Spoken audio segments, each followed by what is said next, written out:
सगळ्यात आधी तर काका काकूंना खूप शुभेच्छा आणि प्रभूचरणी प्रार्थना की त्यांचं जे उर्वरित आयुष्य आहे ते सुखाचं, समृद्धीचं, आनंदाचं जावं अशी बाबा जय गुरुदेव चरणी प्रार्थना। काका आणि काकूंविषयी सांगायचं म्हटलं म्हणजे भेटतील असे काका काकू,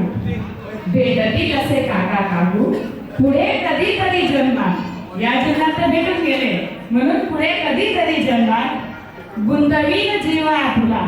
शामराव बाबा फॅमिलीच्या प्रेमळ वंदना, गुंतवीन जीवा आपला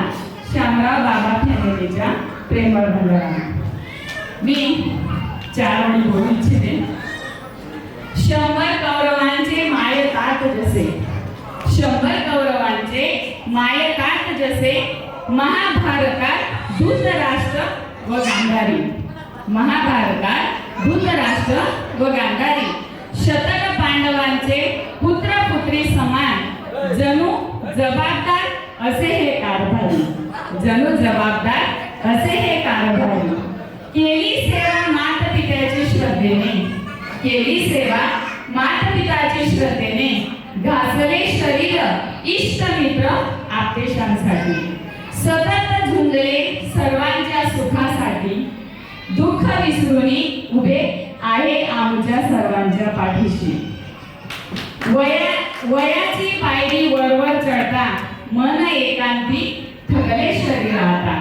वयाची पायरी वर चढता चढता मन एकांती थकले शरीर आता, डोळ्यात अश्रू अनावर होऊन जाती, अपेक्षा का करावी या धनासाठी, गरज पडणार नाही तुम्हासनी, गरज पडणार नाही तुम्हासनी, मन भटकू देऊ नका असे वनी, गरज पडणार नाही तुम्हासनी, मन भटकू देऊ नका असे वनी, आहोत आम्ही चिंता नसावी मनी, आहोत आम्ही चिंता नसावी मनी, विश्वास ठेवा तुझा डोळ्यातले पाणी, विश्वास ठेवा तुझा डोळ्यातले पाणी। असतो खूप सुंदर योगिताबाई, खरंच डोळ्यात अश्रू येण्यासारखं शब्दबद्ध कविता होती। मनापासून धन्यवाद।